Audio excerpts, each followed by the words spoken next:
The winter of the year 1829 sat hard upon Taos, the kind of high-country cold that crept down from the Sangre de Cristos like a silent thief and settled into the vigas, the canales, the very dust of the plaza itself. Mornings began with frost on every adobe wall and ended with a wind that seemed determined to tear the breath out of a man's lungs.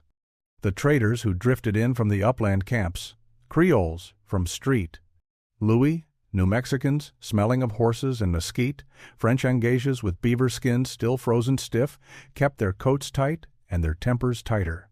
Winter in Taos had a way of reminding a man how close the frontier lay to hunger.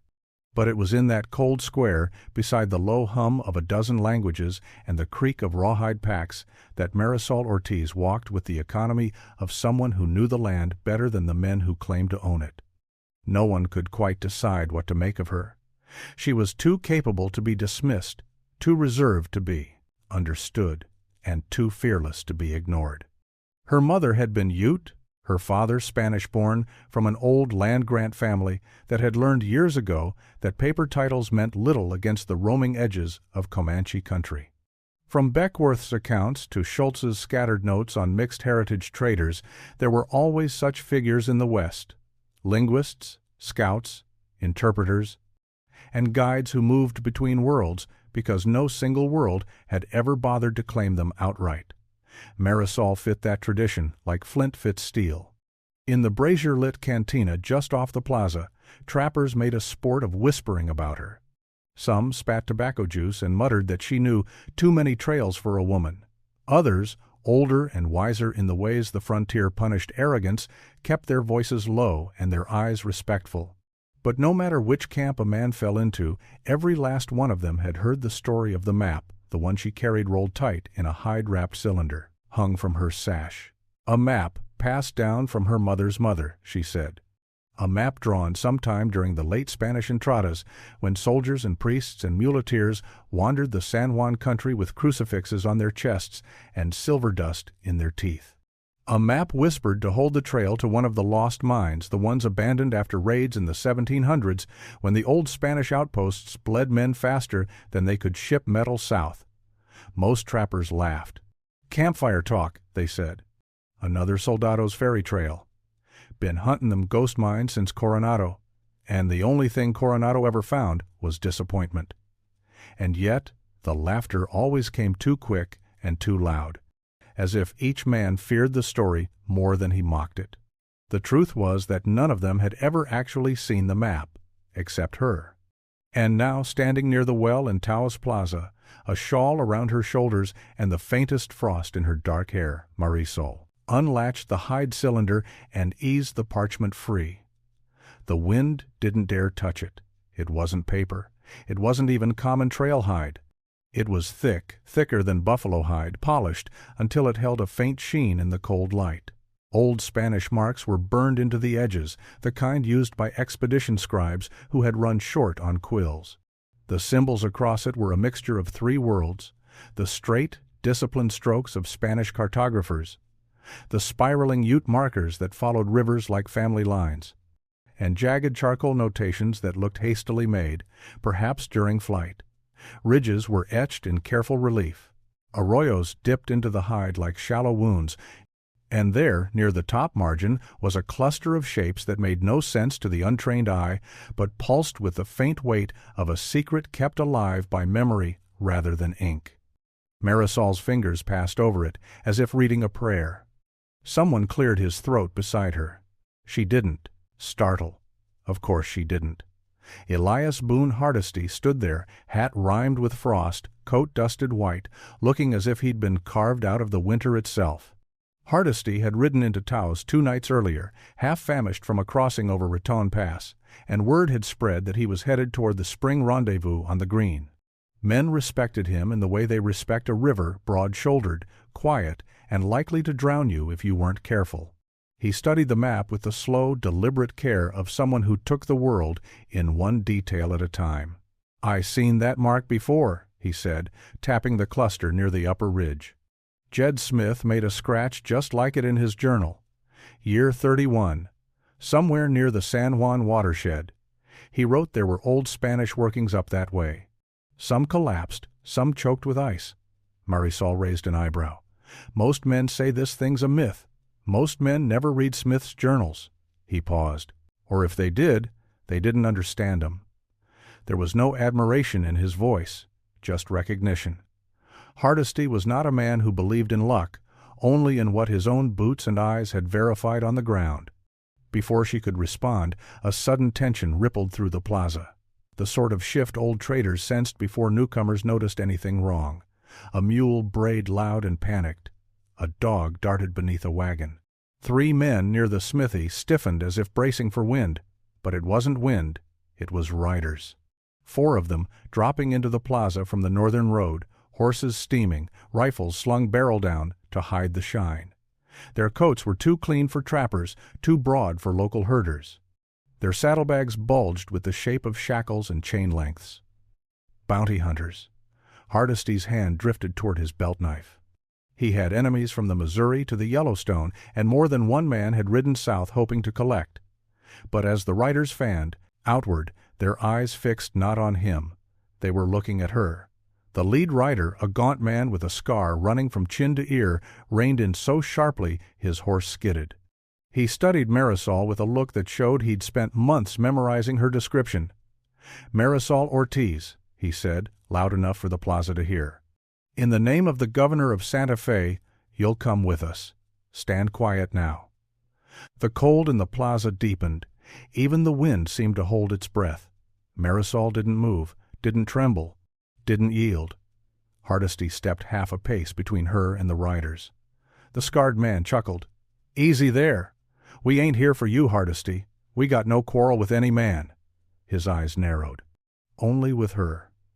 And as his hand dropped toward his pistol, the winter of Taos cracked open like a struck bone, sharp, brutal, and promising blood. The road north out of Taos was little more than a frozen ribbon, hard earth, rutted wagon scars, and wind-blown drifts that made horses skittish and men irritable. By mid-morning, the winter sun sat pale over the Sangre de Cristo range, giving light without warmth. Cottonwoods along the Rio Pueblo rattled like old bones. Somewhere far up the valley, a raven called, the sound sharp enough to cut the air. Marisol and Hardesty rode fast, not because they feared the bounty hunters, but because Marisol knew the kind of men who carried chains in their saddlebags. They were not the sort to give up after a single failed capture, nor the sort to respect Mexican writs when silver might lie at the end of the chase. Every frontier settlement from Santa Cruz to Abiquiu had stories of families torn apart by such men.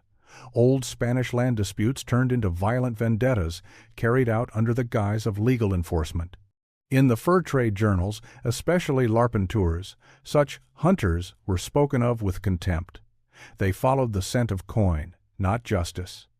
Hardesty watched Marisol in silence as their horses climbed the first low rise beyond Taos.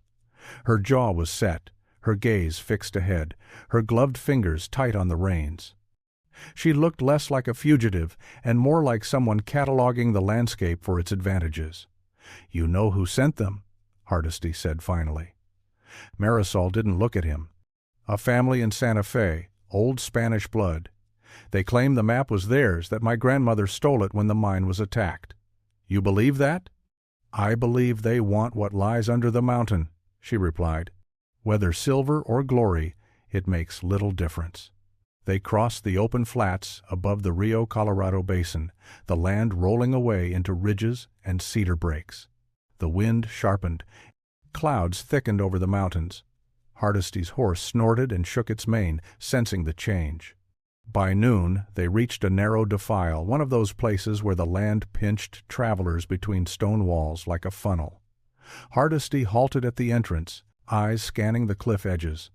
Snow clung to the ledges in crisp patches. "They'll use this pass," he said.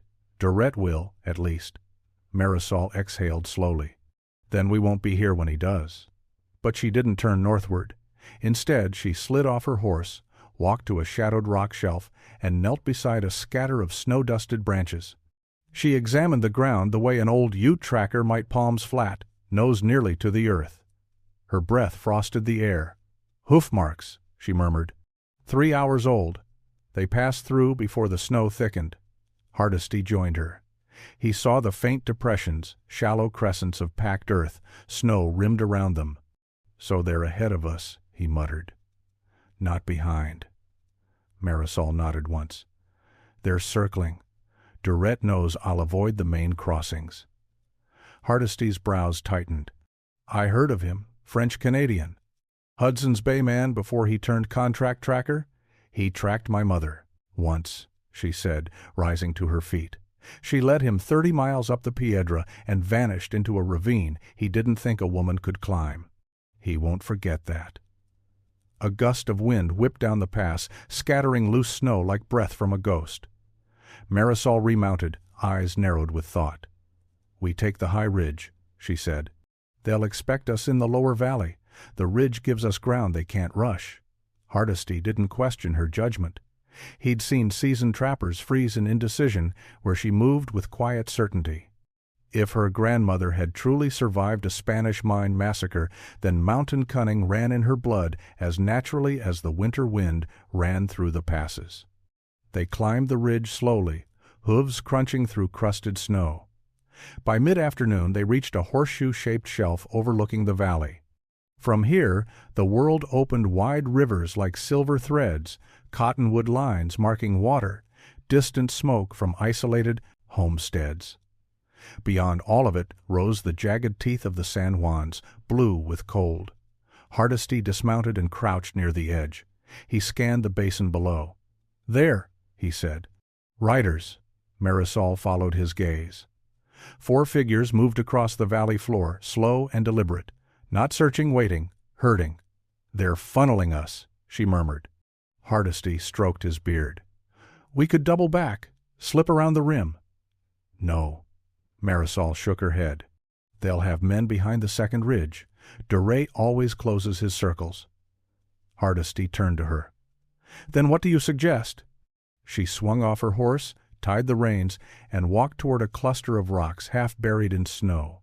She knelt, brushing snow aside, to reveal a small hollow in the earth, a deadfall pit used by Ute hunters generations earlier. Bones littered the bottom, bleached by seasons of sun. "There are more of these," she said. "Old hunting traps along the ridge. We move fast. Set.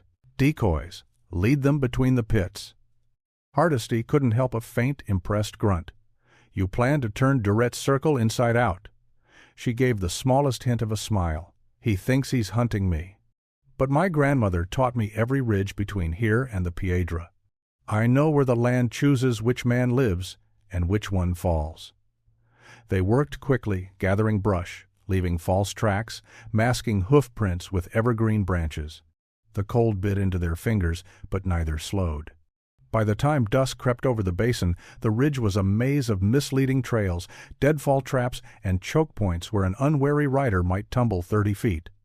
Only then did Marisol speak again. "When they come," she said quietly, "they'll think we're desperate. But they forget the mountains do not take sides. They only wait." Hardesty met her gaze. He saw no fear, only resolve. Below them, the bounty hunters' campfires flickered in the growing dark. They were close, too close. And tomorrow the chase would begin in earnest. Night fell over the San Juan Basin with a chill that seeped through wool, leather, and bone. The stars above the high country shone cold and sharp, glittering like flint struck against the dark. Coyotes sang in the ravines, and the wind skittered across the frozen ground with a whisper that made horses shift uneasily. Marisol and Hardesty crouched behind a jut of sandstone, their small fire banked low, letting only the faintest ember glow through the cracks of their stone shelter. Hardesty chewed a strip of frozen venison, jaw working slowly. "They've got a good position down there," he said, nodding toward the 4 campfires burning steady on the valley floor. "Spread out like that, they'll see us if we move after dawn." "They won't wait for dawn," Marisol replied. "Durrett never sleeps deep. He listens to the night like it's speaking to him." "Most trackers do," Hardesty said. Marisol shook, her head. "Not like him." The wind dropped for a moment, leaving a silence deep enough for the land itself to be heard. From somewhere on the far ridge, a faint scream of an eagle spiraled into the dark. Hardesty studied her profile, the set of her jaw, the way her eyes tracked the shadows of the valley. "You knew him well." "My mother knew him," she said, her voice steady but low. It was the winter of the year 1805. She was traveling with a mixed band of Utes and Jicarilla Apaches. They were crossing the Piedra country, heavy snows, scarce food. Durrett was tracking for a trade caravan that claimed rights over that land. He followed her for 8 days. She paused. And on the 9th, she climbed a ravine he thought impossible. He never forgave the insult. Hardesty exhaled through his nose. A man like that don't forget a trail someone slips. Or forgive it, Marisol added.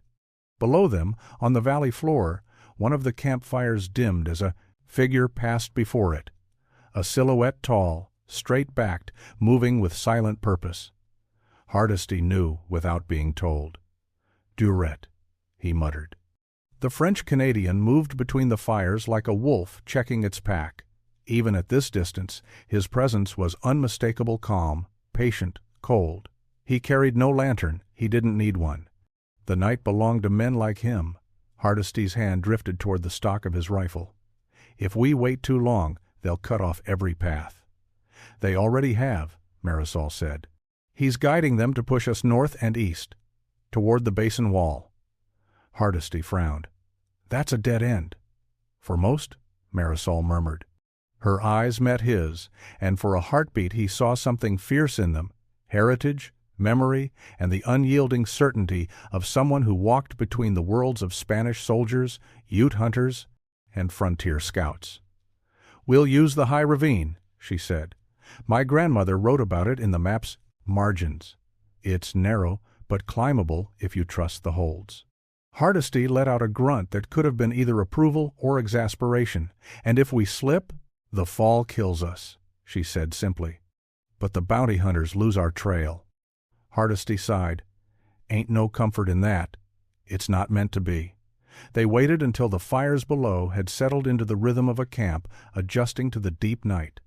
The occasional crack of wood, the shift of a horse, the murmur of a half-heard conversation. Then Marisol rose, wrapped her blanket tight, and signaled for Hardesty to follow. They moved along the ridge without lanterns, using the moonlight scraped thin across the snow. The ridge narrowed, and scattered pines rose like ghostly sentries. In the far distance, the San Juan peaks shivered beneath drifting clouds. After half an hour of slow, deliberate stepping, Marisol halted. She knelt and brushed fresh snow aside, revealing a line of symbols carved shallow, into the rock Ute style, spiraling, pointing westward. Hardesty crouched beside her. "Waymarks.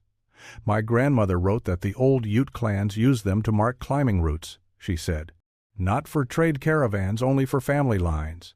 He traced one symbol with a thick finger.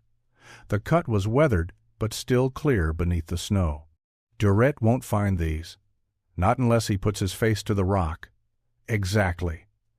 She rose and moved forward, following the faint trail upward. The ravine wall climbed like a broken staircase, steep, narrow, dotted with ledges just wide enough for a careful foot. Hardesty followed, boots scraping stone, breath turning white. Halfway up, they paused on a narrow shelf. Below them, the valley fires were faint glimmers, and the hunters' silhouettes were shifting shadows. Then, soft, faint, but unmistakable, the echo of a whistle threaded through the cold. Hardesty froze. Marisol closed her eyes. "He's probing the ridges?" Hardesty muttered a curse. "Does he know?" "No. He's casting sound the way some cast nets." She opened her eyes. "But if we climb higher, we'll be above the echo line. They won't hear our boots." They climbed, higher, slower, the air thinning, the cold sharpening. By the time they reached the top of the ravine wall, dawn was scraping the horizon with its first pale strokes of light. Marisol sank to one knee, breathing hard. Hardesty stood watch, rifle cradled in his arms. Below, far below, Durrett's fire winked out. He was on the move. Hardesty spoke quietly. "He's coming up the wrong ridge." "For now," Marisol said. She reached for her hide cylinder, the map, still safely tucked inside. But he won't stay wrong for long. Durrett reads the land like a priest reads scripture. Hardesty nodded grimly. Then we better move fast. Marisol rose, snow crunching under her boots, and turned north toward the deeper country of the San Juans. The hunt had entered its truest phase, and from this point on there would be no turning back. By mid-morning the land had changed again, shifting from the rolling cedar breaks of the basin into a country of broken stone and wind-scoured ridges. The farther Marisol and Hardesty rode, the more the world seemed to fold into itself, ravines where the sun never reached, shelves of red sandstone tilted like the pages of a book bent back too far, and long sweeps of open ground where the wind keened across the snow like something alive. This was the true threshold of the San Juan backcountry territory, mentioned only in passing in Spanish journals, and noted by Jedediah Smith as rugged, desolate, and ill-fitted for man or beast. A country of lost trails, lost mines, and lost men. Marisol led them through it with quiet confidence, stopping here to study a cliff face, there to kneel beside a frozen creek and test the incline of its flow. Every few miles she withdrew the old hide map, turning it toward the sun to read the faint charcoal markings more clearly. The wind scraped at the edges of the hide, making it flutter like a relic trying to return to dust. Hardesty watched her with the steady observational patience that had carried him through 20 years of frontier weather. "You read that thing like scripture. It was never meant to be followed by strangers," she answered, without looking up. "My grandmother marked only what the land would recognize, not what a soldier would. Spanish mining crews wouldn't have stood a chance reading it then. They didn't." She rolled the hide carefully. "That's why they died." They pressed on. The ridges rose steeper now, forming narrow couloirs where hooves clattered dangerously. Puffs of white dust drifted from under their horses' feet, carried off by the wind before touching ground again. Marisol dismounted often, walking her mare along the narrowest ledges. Hardesty followed, boots grinding against frozen stone. By midday, the wind carried the scent of water, sharp, cold, metallic. Marisol slowed. A spring nearby, a deep one. Hardesty sniffed the air. "Smells like iron." Or old workings, she said. They turned around a final jut of sandstone and came to a wide, bowl-shaped basin, sheltered on 3 sides by towering cliffs. Snow had drifted into the hollow, but the center showed a dark, uneven mound, earth heaped and frozen in strange ridges. Hardesty knelt, gloved fingers brushing loose grit. "Tailings," Marisol nodded. "Spanish." The 2 trappers circled the mound silently. It took only seconds to recognize the signs. Chisel scars on nearby stone, broken timbers half buried in snow, a rusted iron ring once used for lowering men and ore. A collapsed adit mouth yawned dark and crooked near the basin wall, its beams twisted inward as if crushed by the weight of a century. Hardesty exhaled through his teeth. Damned if the stories weren't true. Marisol didn't smile. Her gaze drifted toward the high ledges above. "This wasn't the main site," she murmured. "Only a camp, a temporary working." She walked slowly toward the collapsed entrance, brushing snow away from carved stone. Her fingers traced a faint marking Spanish, but worn nearly smooth. Hardesty joined her and saw it too, a symbol resembling a cross over a jagged line. "What's it mean?" he asked. "A warning," she said quietly. "My grandmother wrote about it. She said the soldiers carved this after men were killed by falling rock." Hardesty ran a hand through his beard. "Then we best tread careful." Marisol turned to answer when a faint sound echoed across the basin, sharp, distant, carried by the wind. A whistle. Not loud, not close, but unmistakably human. Hardesty stiffened. "Durrett." Marisol's face hardened. "He's reading our trail faster than I hoped." Hardesty surveyed the cliffs. "We can't stay here. This basin's a trap." "We're not staying," Marisol said. "We're going deeper." Hardesty stared at the collapsed tunnel mouth. "You trust that thing?" "No," she said plainly. "But I trust my grandmother." They worked without speaking. Hardesty used his hatchet to clear frozen dirt away from the tunnel's edge, while Marisol pried loose stones with a pick she'd scavenged from the basin floor. The beams groaned, brittle with age, shedding slivers of rotten wood. At last, a narrow opening appeared just wide enough for a person to crawl through. Hardesty held a torch of twisted sagebrush and pitchwood. He lit it with flint and steel, and the flame flickered, throwing long shadows across the collapsed timbers. Marisol peered into the darkness. "There's a side tunnel," she whispered. "The map shows it. The soldiers didn't carve the warning there." Hardesty eyed the tunnel warily. "You sure it ain't suicide to go in?" She glanced back at the ridge above them, where a dark figure now appeared, small as an insect against the sky, but unmoving, watching, Durette. Marisol met Hardesty's gaze. "Suicide is staying where he can see us." Hardesty didn't argue further. Frontier survival was often a matter of choosing which death you could outrun. He handed her the torch. "You go first. I'll follow."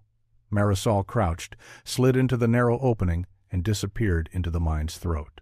Hardesty followed, boots scraping stone, the air tightening around them like the ribs of a buried beast. Behind them, the wind carried another whistle, longer this time, richer with meaning.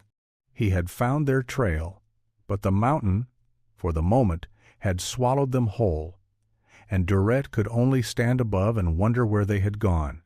The mine swallowed them in a darkness that felt older than memory. Hardesty's torch cast a wavering oval of gold that slid along the hand-hewn walls, revealing the marks of chisels and wedges long abandoned by the men who had swung them. The air was close and stale, smelling of wet stone, old smoke, and the faint metallic tang of minerals exposed to a century of cold. Every few steps the floor shifted underfoot with loose grit or splintered timber. Marisol moved with surprising confidence through the narrow side tunnel, following the faint downward tilt of the floor.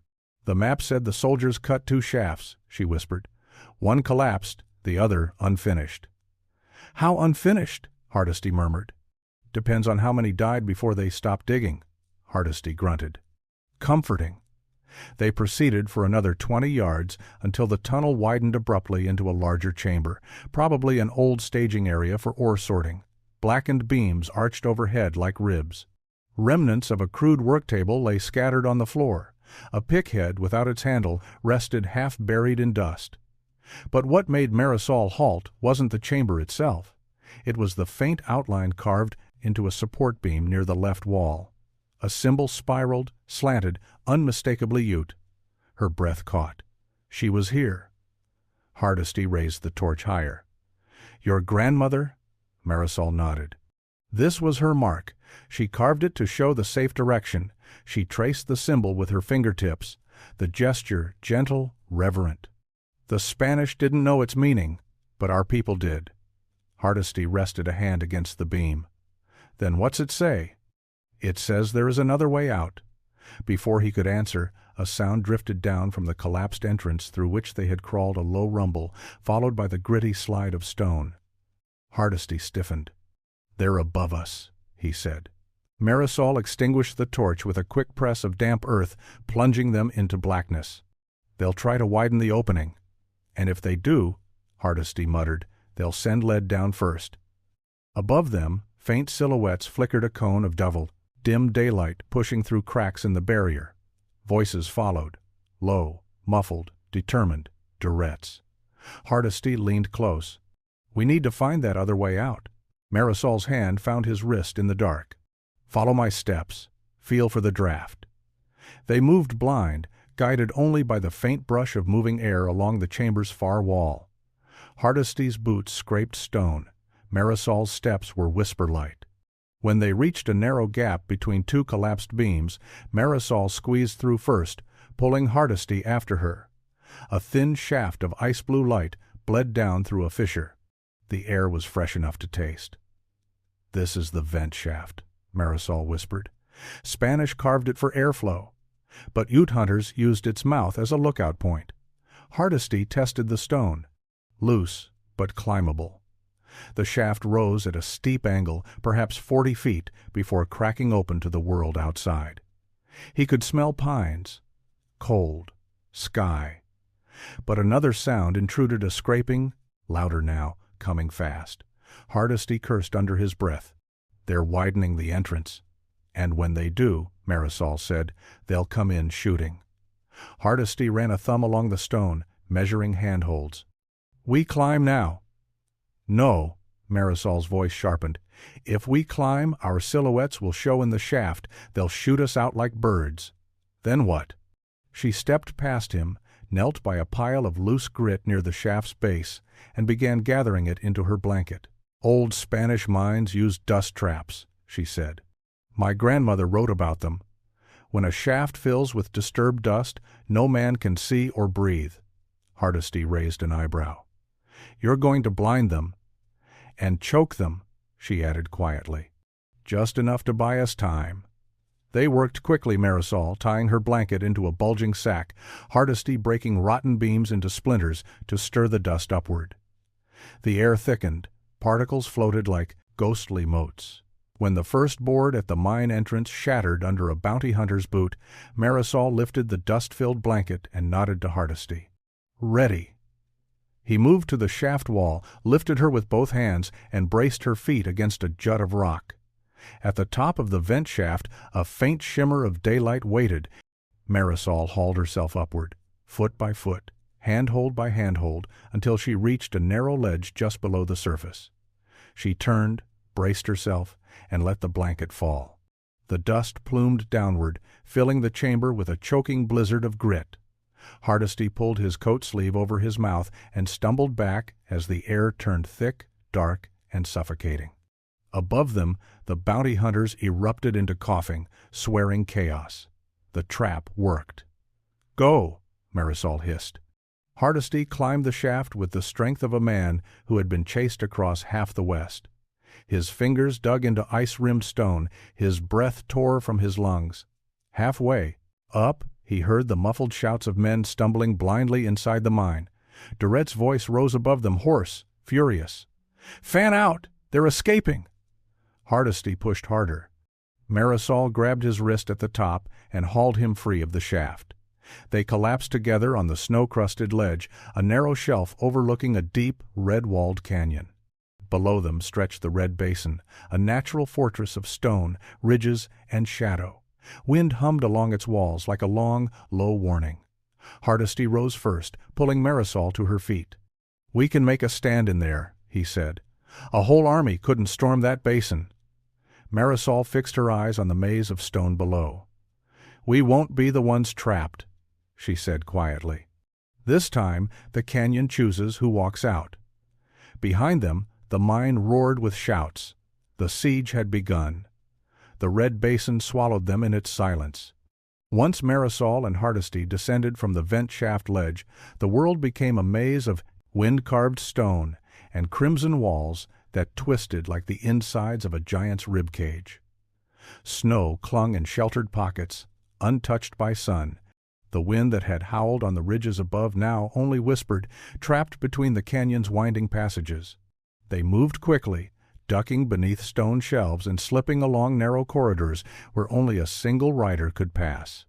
It was the kind of terrain that had broken Spanish expeditions and humbled trappers far tougher than the men who now hunted them. Hardesty kept checking the ground, reading the stone as if it were a book.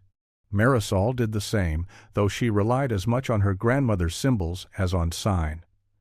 "We have one chance," Marisol said as they skirted a narrow bend. "The map shows a second chamber, a side route beyond the main mine workings. The Spanish never finished it. They never knew it existed." "That's where we're headed?" Hardesty asked. "It's where the land tells me to go." Hardesty nodded, trusting her judgment more than any compass or journal. He had seen seasoned scouts falter where Marisol walked with unerring instinct. Behind them, faint but growing, echoed the clatter of dislodged stones. Durette's men had found the vent shaft. Hardesty muttered, "They're coming down the same way we did." "They'll think we're fleeing," Marisol replied. "But we're circling." "Circling toward what?" Her eyes lifted toward a tall, sheer wall on the basin's far side. A dark seam cut across its middle, barely visible except in the right angle of light. "That," Hardesty squinted. "Looks like a crack." "It's the upper entrance," she murmured. "My grandmother marked it as an unfinished tunnel. They made for it, weaving through the lower basin until they reached the stone wall. Marisol tested the footholds, climbed first, and disappeared into the shadowed seam with Hardesty behind her. Once inside, the noise from the basin below thinned, replaced by stillness so profound it felt carved from centuries. The tunnel beyond was narrow, no more than shoulder wide, its floor sloping gently downward. Hardesty lit a small tallow candle, shielding the flame with his hand. The light revealed something astonishing: hand-hewn walls, tool marks frozen mid-swing, and along one beam, blackened with age, a series of notches arranged in a pattern neither Spanish nor Anglo. Marisol touched them reverently. "Her hand," she whispered. These were hers. Hardesty studied the marks. She was guiding someone. "She was guiding herself," Marisol corrected. "She came here fleeing the same kind of men who hunt us now." Hardesty let the candlelight drift across the beam. "So she found this place?" "No," Marisol said softly. "She reached this far, and then the mountain buried the rest." The tunnel widened into a low chamber where the air chilled noticeably. Hardesty lifted the candle higher. The flame shimmered against something silver-gray embedded in the wall, long, gleaming seams that pulsed in the flickering light. Hardesty stepped closer. "That's not just ore," Marisol nodded. "High-grade silver, untouched." "The Spanish never found it," Hardesty murmured. "They weren't meant to." For a moment, the chamber felt sacred, as though the mountain itself had preserved its secret for someone who carried the memory of those who came before. Marisol walked to the far wall, where a wooden brace rotted nearly through had collapsed sideways. On the beam's underside, faint as a breath, was another spiral mark, her grandmother's signature. Marisol's fingers brushed it with such tenderness that Hardesty felt compelled to look away. "She made it this far," she murmured. "Alone, injured, and still she left a sign." Hardesty crouched beside her. "Then she wanted you to finish what she couldn't." Marisol inhaled deeply, steadying herself.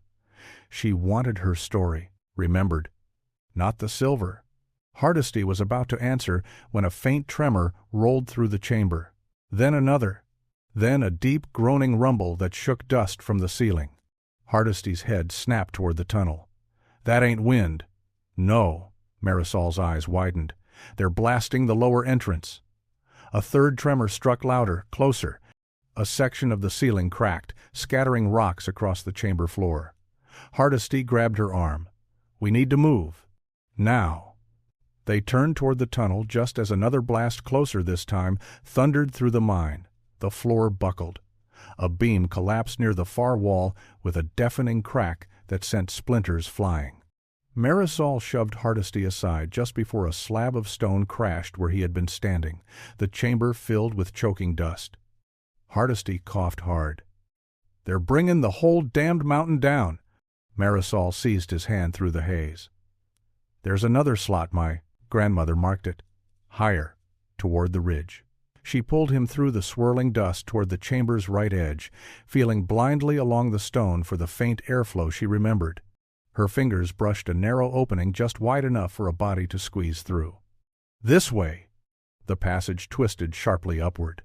Hardesty pushed her ahead, climbing behind as more rock thundered into the chamber below. Dust rolled through the passage like a living thing, clawing at their lungs. Marisol covered her mouth with her sleeve. Hardesty pressed his coat collar tight. At last the passage widened. A rush of clean, cold air met them. Ahead, a slit of daylight glowed like salvation. They crawled out onto a narrow ledge overlooking the deepest cut of the red basin.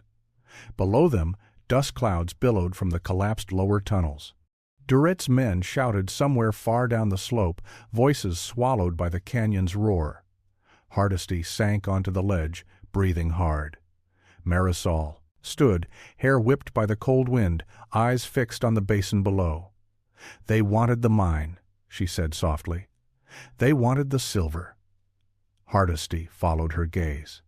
"But your grandmother didn't bring them here. She brought you." Marisol's expression softened something fierce and tender all at once. "No one is meant to own what the mountain keeps," she whispered. "Not the Spanish, not bounty hunters, Not even me. Behind them, the last echo of the cave-in rumbled deep within the stone. What the Spanish never reached had finally sealed itself again, and the land, as always, had made the final decision. By the time Marisol and Hardesty climbed down from the narrow ridge ledge, the sun had begun its slow descent into the basin's jagged mouth. Evening laid long blue shadows across the red stone, softening the scars left by the cave-in. Dust still drifted in thin veils from the collapsed tunnels below, but the shouting had faded. Durette's men, scattered and gasping in the settling haze, moved like wounded dogs searching for a lost trail. Marisol and Hardesty kept to the upper shelves, using goat paths no man would dare traverse without a death wish. The wind sharpened as they climbed, cutting through clothes and skin with the sting of powdered ice. But no bullets followed, no whistles. No careful, measured footfalls of the tracker who had shadowed them across half the territory. When they reached a high saddle overlooking the basin, Hardesty glanced back. "They ain't climbing out after us." "No," Marisol said. "Durette will realize the mine's dead. His men will blame him for losing the trail." She paused. "He'll walk away before they turn on him." Hardesty stared down into the swirling dust below. "He'll stop tracking? He tracked my mother for weeks," Marisol said. "And failed. Then he tracked me and failed again. A man like Durette lives by what he can catch. Twice denied?" She shook her head. "The land will feel different to him now. He won't come back." Hardesty let out a long, slow breath. "Some men quit only when the world quits them first." Marisol didn't answer, but her eyes lingered on the basin with a strange tenderness. Not victory, not triumph, something quieter. A recognition that she had stepped through the same doorway her grandmother once had and come out the other side carrying knowledge the mountain had allowed and nothing more. They turned north. Night fell fast on the high country. The sky deepened into velvet purple, streaked with the first pricks of starlight. The land exhaled a colder breath, and the two riders wrapped themselves tightly in their blankets as they followed a narrow shoulder along the ridge. Hardesty's horse limped slightly from a stone bruise. Marisol walked beside her mare to ease its burden. For hours they traveled without speaking. Only when they reached a cluster of pinyon trees in a sheltered hollow did Hardesty finally break. The silence. "You burned the map," he said. Marisol didn't stop unpacking her bedroll. "The mountain gave its answer. My grandmother never drew that map so men could fight over it." "It was history," Hardesty said. "A record." "It was a memory," Marisol corrected. "And memories live only if they are carried, not claimed." Hardesty sat on a cold stone, elbows on his knees. "Men'll keep talking about the lost Spanish mines, always have." "Yes," she said. "Let them." He studied her face in the firelight, steady, unreadable, carved with the quiet confidence of someone who no longer doubted her place in the world. "Most folks'll say you lied," Hardesty said. "That the mine was nothing but a fairy story." Marisol didn't flinch. "Those who believe the land owes them treasure will always call truth a lie." Then she met his eyes. "But some will know better." Hardesty knew she meant him, and perhaps, though she would never admit, it her grandmother. They slept lightly, rising before dawn. The cold bit deeper that morning than any before, as though winter itself wished to keep them from leaving the high country. Their horses trudged forward through drifts, breath steaming. By mid-morning the land opened into the familiar approach toward Taos. Smoke from hearth fires curled into the sky, bells clanged in the plaza. A few traders moved between stalls, bundled in wool and blankets. As they entered the square, heads turned, not in fear nor suspicion, but curiosity. Men who had mocked Marisol's map now whispered behind their hands. Not because they knew what had happened in the mountains, the cave-in, the silver veins, the old Ute markings, but because they could sense something had changed.